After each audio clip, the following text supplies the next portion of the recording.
సంబంధాలతో ఈరోజు ఇక్కడ ప్రజల్ని వేధిస్తున్నారు, అదేవిధంగా రాజకీయ నాయకుల్ని వేధిస్తున్నారు, కార్యకర్తలు వేధిస్తున్నారు. మధుకర్ ఒక ఏదైతే ఆత్మహత్య జరిగిందో దాని వెనుక కాంగ్రెస్ నాయకులు అదేవిధంగా పోలీసుల ఒక ప్రోద్బలం ఉంది అని చెప్పి నేను భావిస్తాను, భారతీయ జనతా పార్టీ భావిస్తూ ఉంది. మాకు ఇచ్చిన సమాచారం ప్రకారం ఈ జిల్లాలో కాంగ్రెస్ నాయకులు పోలీసు ఒక యంత్రాంగంతో అనేక మంది కార్యకర్తల్ని జైల్లో పెట్టించి వాళ్ళపైన వేధింపులు చేస్తూ ఉన్నారు. ఇప్పుడు వారి కుటుంబంలో మాట్లాడి మరి వివరాలు తీసుకున్న తర్వాత మళ్ళీ మీడియా మిత్రులకు నేను వివరంగా మాట్లాడతాను. కానీ ఈ యొక్క జిల్లాలలో కాంగ్రెస్ పార్టీ అడగలు ఇంకా ఏదైతే అగత్యాలు చేస్తూ ఉన్నారో అది ఇంకా భారతీయ జనతా పార్టీ సహించదు. తప్పకుండా దానిపైన భారతీయ జనతా పార్టీ ప్రతిఘటిస్తుంది. మీరు తప్పకుండా దాని మీద చర్య తీసుకుంటామని చెప్పేసి కూడా మీ ద్వారా ప్రజలకి తర్వాత కాంగ్రెస్ నాయకులకు పోలీసులు తెలియజేస్తున్నారు.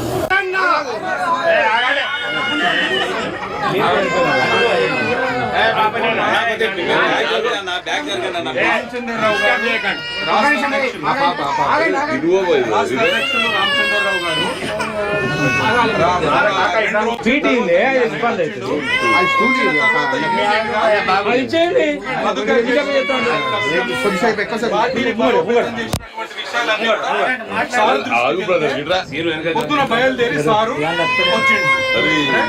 అన్ని రకాలుగా కూడా పార్టీ జిల్లా పార్టీతో పాటు రాష్ట్ర నాయకత్వం కూడా కుటుంబానికి మధుకర్ కుటుంబానికి అండగా ఉంటుంది.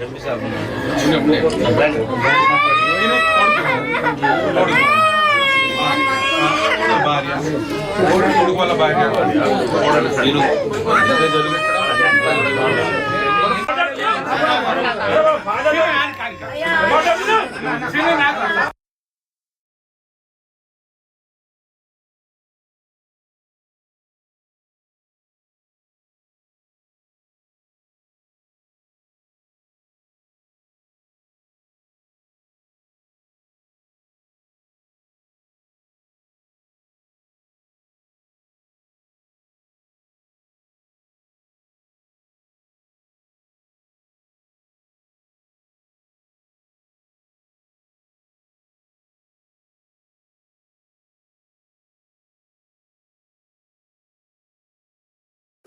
రాష్ట్ర అధ్యక్షుడు మరియు భారతీయ జనతా పార్టీ సీనియర్ నాయకులు వారి ఆధ్వర్యంలో మన ఖమ్మం జిల్లా నుంచి అలాగే కొత్తగూడెం జిల్లా నుంచి అలాగే దేవరకొండ నియోజకవర్గం నుంచి పెద్ద మొత్తాన ఈరోజు భారతీయ జనతా పార్టీ రాష్ట్రంలో మరి పార్టీలో జాయిన్ సందర్భంగా వారందరికీ కూడా ఆహ్వానమిస్తూ ఈ యొక్క కార్యక్రమాన్ని ముందు తీసుకోవాల్సిందిగా మరి ఖమ్మం జిల్లా అధ్యక్షులైన శ్రీ నెల్లూరి కోటేశ్వరరావు గారిని వేదికపై ఆహ్వానిస్తున్నాం.